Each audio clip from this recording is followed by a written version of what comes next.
Ֆոտոսինթեզ Պատերի կուրացնող ջերմակությունը մատնում է ստվերների ներկայությունը։ Կիսաբաց աչքերով աննկատ սահում են մերթընդմերթ հպվելով պատին։ Բամբակյա զգեստը ստուլորեն քսվելով սալիկապատ հատակին քերծվում է ապակու փշրանքներից։ Իմ թմրած ոտքերը մի հեռավոր անցյալում շոշափել են գիշերային ավազը։ Բաց աչքերով դիմավորել այգաբացը, համոզված լինելով, որ այն ամենը, ինչ տեսել եմ, նա էր ու ծովը։ Իսկ բինտով փաթաթված ծորակից հոսող ջուրը անգույն է, անհամ ու արդեն անձայն։ Միայն կաթիլ առ կաթիլ արյանս մեջ ներարկվող հեղուկը երկար թափանցիկ խողովակների ինչ-որ հատվածում խցանվում է ու անկումը փափուկ անկողուն դառնում է հաճելի։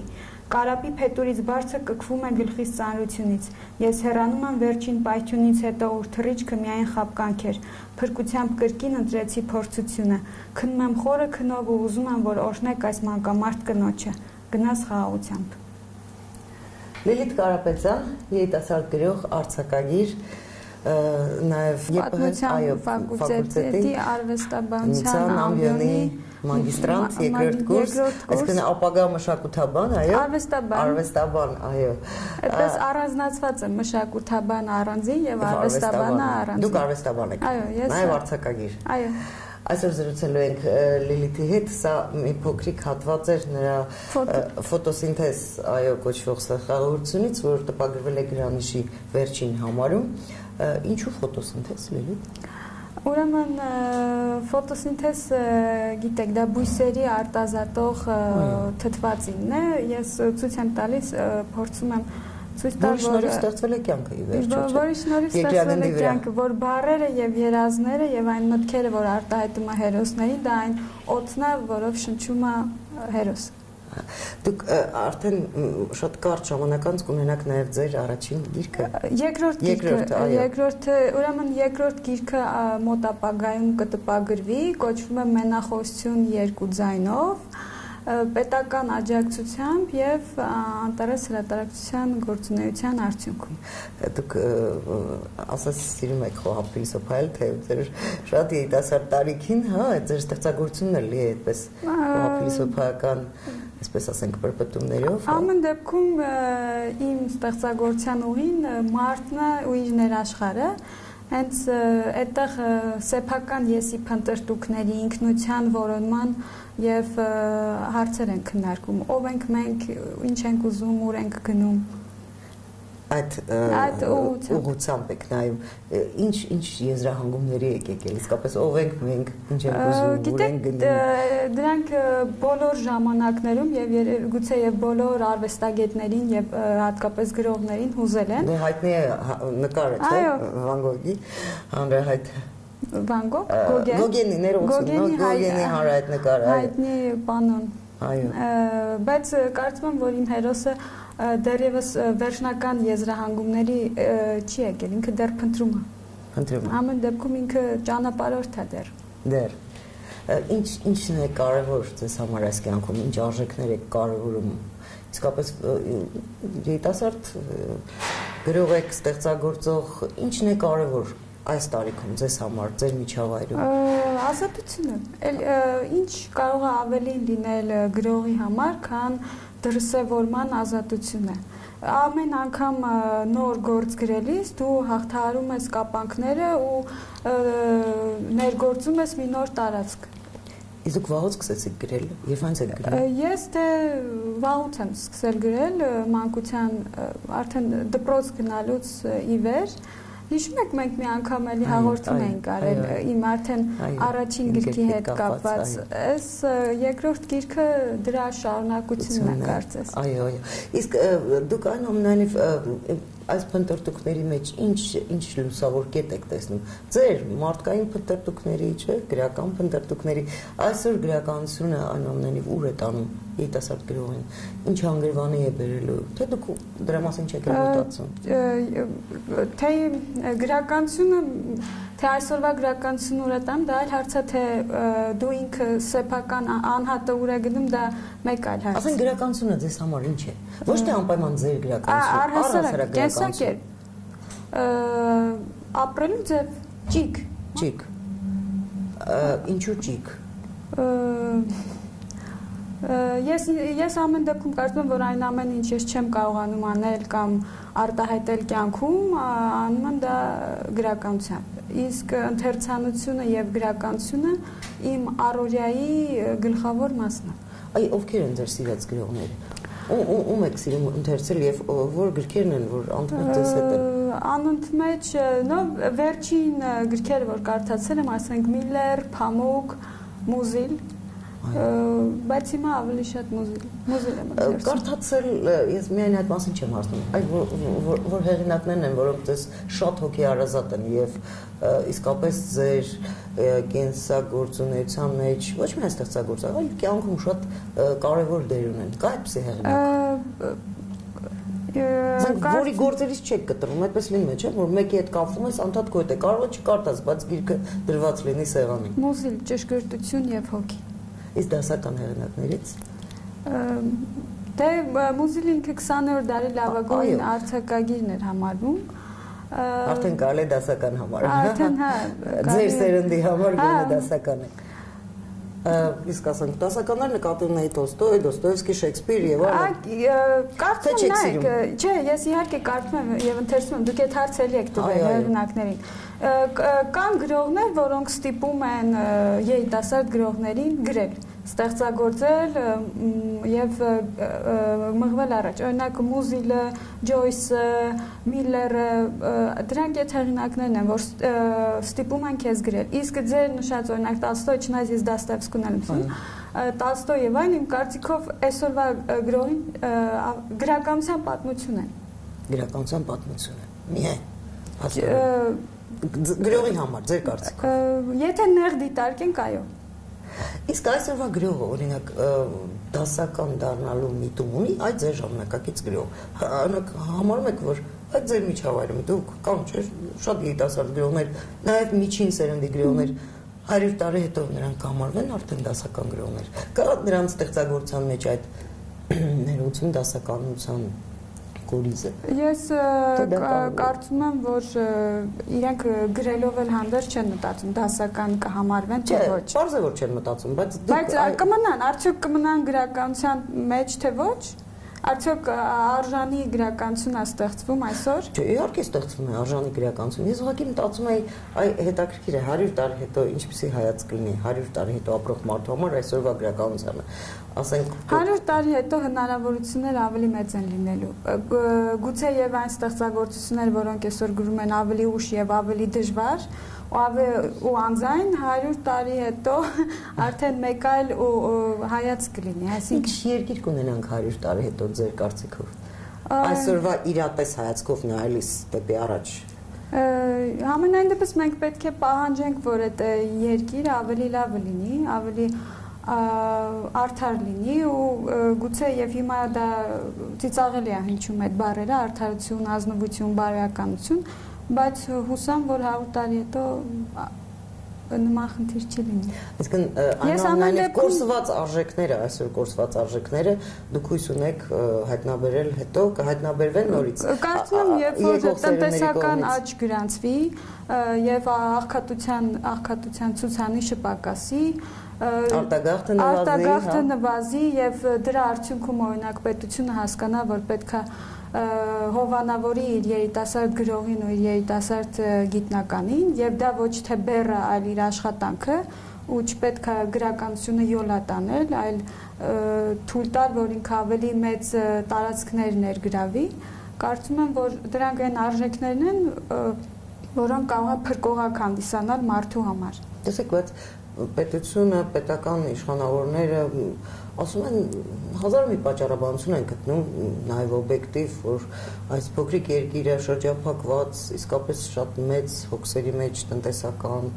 Ղարաբաղի խնդիր եւ այլն, ամեն կարգի հոգսերի մեջ իսկապես շատ դժվար է արվեստին, մշակույթին, գրականությանը պատշաճ չափով ուշադրություն դարձնել, չգիտեմ, գումարներ հատկացնել, դուք ընդունում եք այս տեսակետը, այդպես է։ Եթե մենք ուզում ենք հետաքրքիր լինել 100 տարի հետո որևէ անհատի կամ առհասարակ պետության, մենք պարտավոր ենք զարգացնել գրականությունն ու արվեստը, որովհետև դա պետության դեմքն է, դիմագիծն է։ Բայց դա արդյոք փոքրինչ խորհրդային մտածելակերպ չի։ Ինչու եմ ասում, որովհետև դրսում ի վերջո պետությունները չեն զարգացնում, չէ՞, արևմուտքում մշակույթը, արվեստը, գրականությունը, ասենք խորհրդային պետություններ, որ այո, որոշակի նաև շատ լուրջ որոշ դեպքերում ֆինանսական աջակցություն էր ցույց տալիս, չէ՞, եւ առհասարակ արվեստի ներկայացուցիչները, հատկապես նրանք, ովքեր երկրի գաղափարախոսության գրողներն էին, շատ մեծ արտոնություններից էին օգտվում։ Ուզում եք ասեք, պետք է ստեղծեն սալոններ ու հրատարակչություններ, որոնք իրենք անեն։ Արդյոք արևմտյան մոդելը ավելի ընդունելի չի։ Այդ դեպքում ուրեմն պիտի հարկերը պակասեցվի։ Հարկերը։ Այսինքն պարտադիր չի, որ անմիջական ներգործություն ունենան, կարող են ուղղակի չխանգարել, հանել գրքեր։ Այսօր խանգարում է պետությունը։ Եթե մեծ հարկեր է դրվում գրքի վրա, ուրեմն խանգարում է հրատարակիչների վրա։ Այն դեպքում, երբ պետքա հակառակը խրախուսի, որ այստեղ տպագրվեն շատ գրքեր։ Այո։ Եվ գրողները հոնորար ստանան ի վերջո։ Եվ գրողները հոնորար ստանան, որպեսզի չմտածեն աշխատանքի ալտերնատիվ տարբերակներ փնտրելու մասին, որից տուժում է գրականությունը, որտեղ գրականությունը առաջին հերթին մեծ ժամանակ է պահանջում ու էներգիա։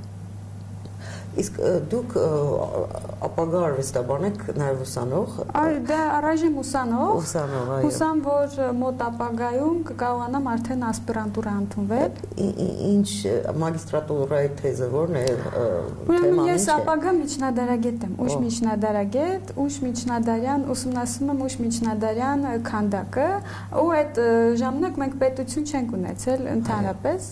բացարձակապես պետականությունից զուրկ շրջանի արվեստը։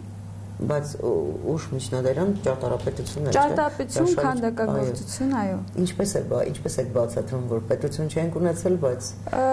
որը մեկը չի հովանավորել, չէ՞, բայց հովանավորել են վաճառականներ, ժամանակի խոշոր հարուստ մարդիկ։ Ու եւ հենց իրենք էլ հանդիսանում էին մեծ այդ պատվիրատուները եւ արվեստից էլ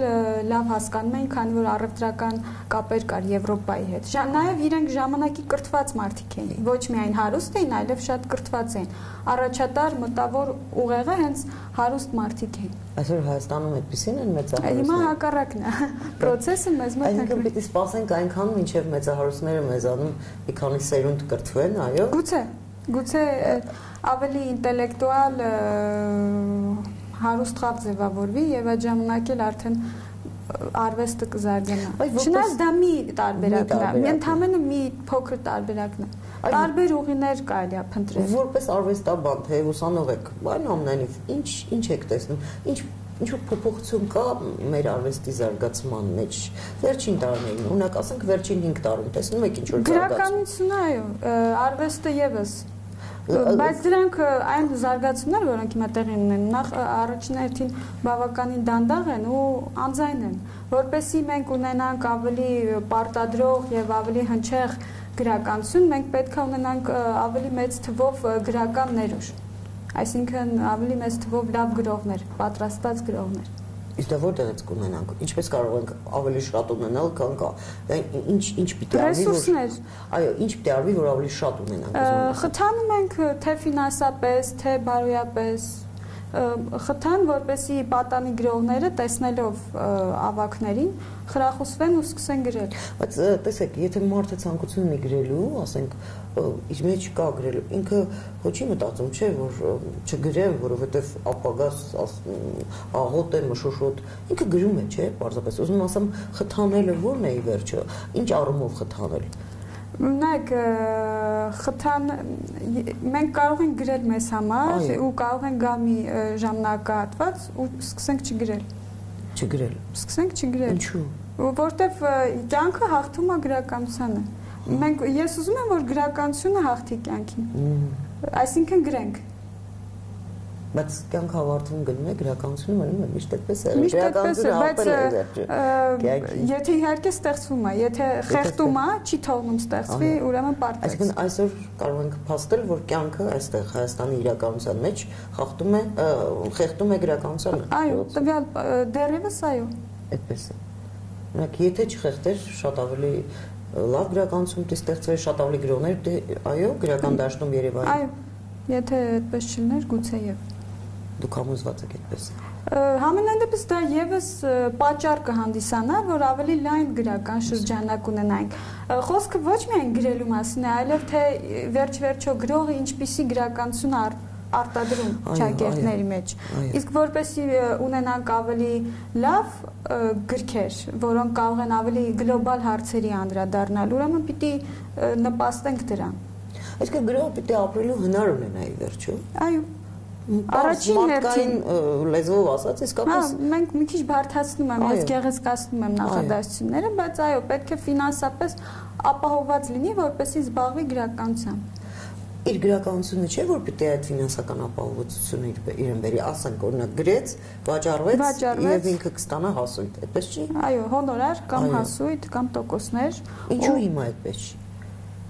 Դաշտը զարգացած չի։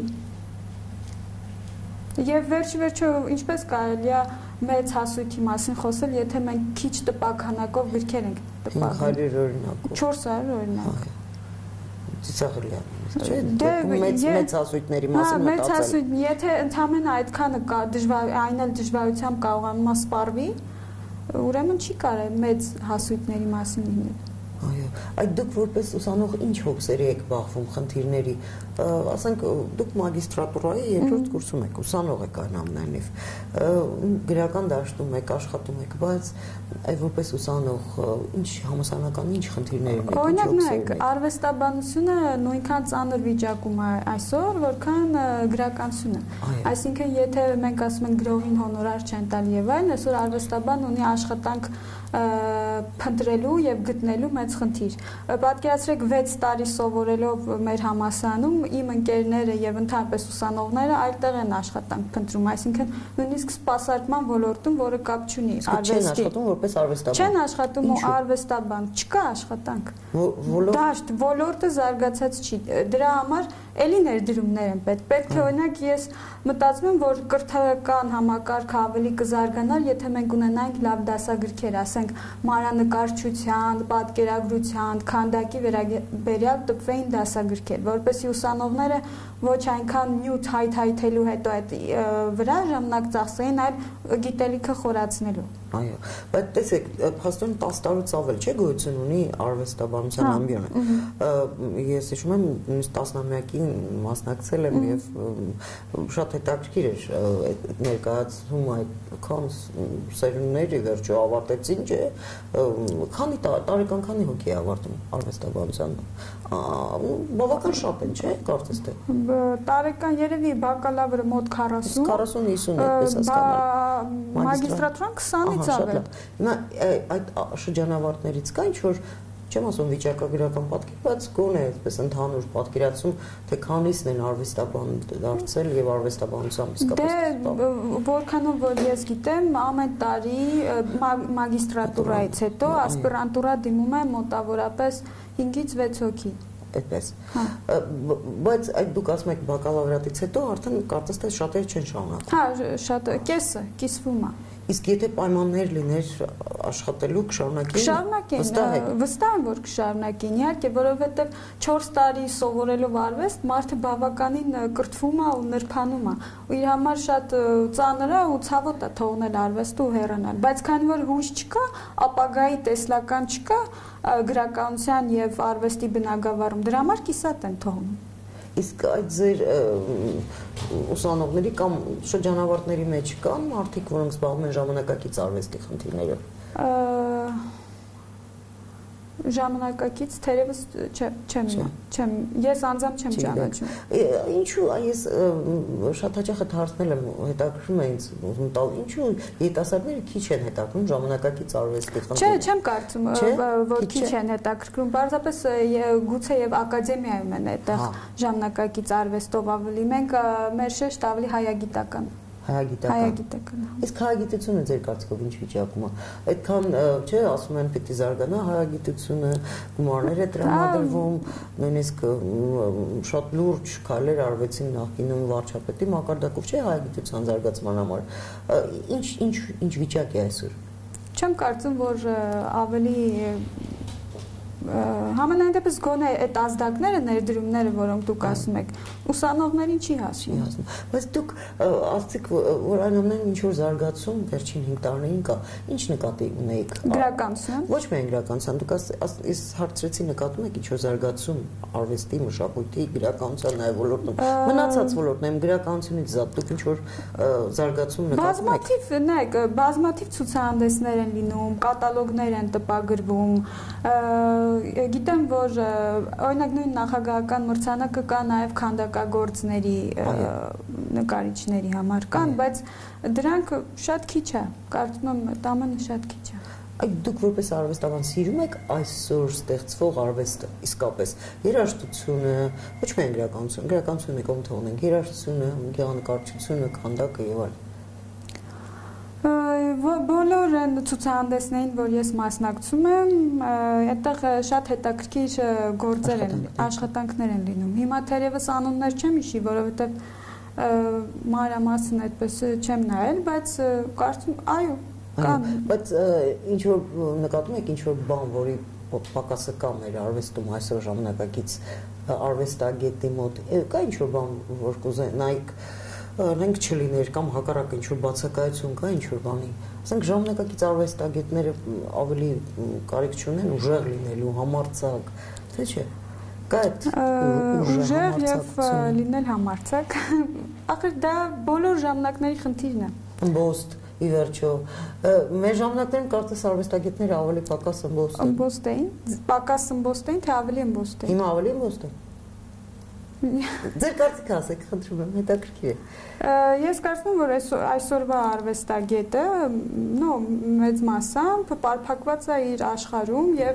այդ փոփոխությունները, ըմբոստությունները, որ կա, զուտ արվեստի ձևով է մատուցում։ Ինձ թվում է դուք ավելի քաղաքացիական ակտիվություն նկատի ունեք։ Չէ, ոչ միայն։ Ես նաեւ ասենք նույն գեղանկարչությունը, քանդակը, անկեղծ ասեմ, ըմբոստության բանը չկա եւ ոչ միայն հրապարակախոսությունը կամ քաղաքացիական դրսևորում ու կեցված կնկատի ունեմ։ Իսկ դուք նկատում եք, հետաքրքիր է։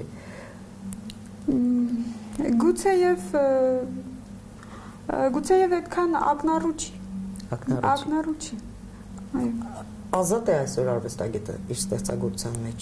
Այսօր ազատ է։ Ուրիշ բան է, թե այդ ազատությունը ումա պետք եւ ումա հետաքրքրում։ Բայց ազատ ոչ մեկի կարծում եք։ Պետությանը պետք է։ Ամեն ինչ միշտ գալիս ենք հասնում ենք դեպի պետություն իսկապես։ Դե որովհետև շրջափակված ենք պետության մեջ, հա, կլոր շրջան է, կա պետություն, արվեստագետ եւ այդ երկուսի հարաբերությունը։ Եթե մենք խոսում ենք անհատի ազատության մասին եւ արդյոք իր արվեստը իրեն պետք է, եթե մենք ստեղծում ենք դա, ուրեմն մեզ պետք է։ Բայց թե դա նաեւ ելումա պետք բացի ինքներս մեզնից եւ մի փոքր ընթերցողներից կամ արվեստասերներից դա արդեն մեկ այլ ինձ թվում է դա ավելի լայն հարց է։ Այո, այսինքն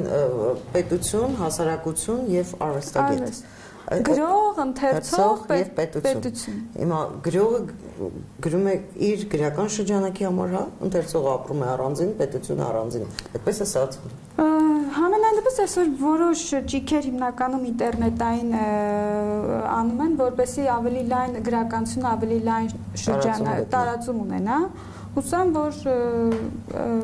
իր արդյունքը կունենա։ Այդ դուք հաճախ որպես վերջաբան հավաքվում եք, չէ՞, երիտասարդ գրողներով,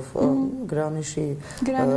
օրերս շնորհանդեսներ, չէ՞, այս համարի հավաքվում եք նաև այլ առիթներով, գրեթերթ եւ այլ։ Այդ երբևէ օրինակ չեք փորձել, ասենք պետական իշխանավորներից կա հրավիրել, ասենք վարչապետին, թեկուզ Հայաստանի Հանրապետության նախագահին, օրինակ հրավիրեք, թող մի օր գան լսեն, ձեզ մասնակցեն։ Ես գիտեմ, որ իհարկե ես նայեք կազմակերպչական հարցերով չեմ զբաղվել, բայց գիտեմ, որ հրավերներ եղել են։ Օրինակ հիշում եք, որ վերջերս բաց նամակ հղվեց ՀՀ նախագահին Պանթեոնում հուղարկավորելու Հովհաննես Գրիգորյան։ Այո։ Որևէ արձագանք չգտավ։ Ուզում եմ ասեմ, դիմումներ եղել են եւ չեմ կարծում, որ պետությունը չգիտի թե ինչ է կատարվում կամ օրինակ մշակույթի նախարարությունը չգիտի, որ շնորհանդես է տեղ ունենում։ Դա ուրիշ բան է, որ արձագանք չկա։ Նաև ուրիշ բան է, որ գիտի ու չի մասնակցում, բայց գուցե եթե հրավիրեք մի անգամ, իսկապես կարող է երիտասարդներին գան լսեն եւ մեկ էլ ով գիտի, գուցե նաև կարողանան ձեզ աջակցել ինչ-որ բանում, լսեն ձեզ։ Եվ քանի որ սա մի ավելորդ հնարավորություն է ձեզ լսելու, այնուամենայնիվ ասեք ինչ է կարևորում այսօր որ պետությունը անի, որ իսկապես զարգանա թե գրականությունը, թե արվեստը։ Որպեսզի այսօր եւ վաղը մենք ունենանք գրող եւ գիտնական, առաջին հերթին պիտի պետությունը վերաբերմունքը գրականության եւ արվեստի նկատմամբ փոխի։ Ես նույնիսկ եմ ասում, մենք դա նայում ենք որպես երկրորդական բան, երբ ունենք քաղաքական խնդիրներ, տնտեսական խնդիրներ, բայց այդ ամենով հանդերձ պիտի դա պետության խնդիրը եւ դիմագիծը էլի եմ ասում գրականությունն է եւ արվեստը ինքը դրանով է ներկայանում թե իր հասարակությանը թե արտաքին աշխարհին եւ եթե այսօր ստեղծվում է խեղճ ու կրակ միջավայր գրական հետեւաբար դա չի կարող խոսել պետության ինտելեկտի մասին կառավարության ու իր հասարակության պիտի փոխել այդ ամենը։ Այսինքն հզոր պետությունը ունենում է հզոր պետությունը ունենում է հզոր գրականություն եւ մշակույթ։ Բայց տեսեք, էլի գալիս ենք հետ ներողություն։ Դարեր շարունակ պետություն չենք ունեցել, չէ՞, բայց ունեցել ենք մշակույթ, գրականություն։ Իսկ ով ասես, մենք պետությունն էլ ենք ունեցել, Բագրատունիների օրոք ունենք պետություն եւ ունենք հզոր մշակույթ։ Կիլիկյան թագավորության ժամանակ ունենք հզոր պետություն եւ հզոր մշակույթ։ Եվ ընդ որում թե պետության այդ քաղաքական անցուդարձները անդրադառնում են ավելի մեծ մշակույթ ստեղծելու, այսինքն հող են նախապատրաստում ավելի մեծ մշակույթ ստեղծելու համար։ Բայց հետո դրանից հետո մինչև 20-րդ դար իսկապես պետություն չենք ունեցել։ Դե հետո գալիս է ասեցի իմ շրջանը, ուշ միջնադարը, որտեղ չունենք պետություն եւ կային միայն ցակուցրիվ նմուշներ ու այդտեղ ընդհատումներ միջև 19-րդ դարի վերջ ու նորից սկսում է խորհրդային հետ։ Այսինքն այնուամենայնիվ գրականության եւ արվեստի զարգացումը կապվում է պետության հետ։ Պետականության։ Եթե նույնիսկ մասնավոր սեկտորները փորձում են ու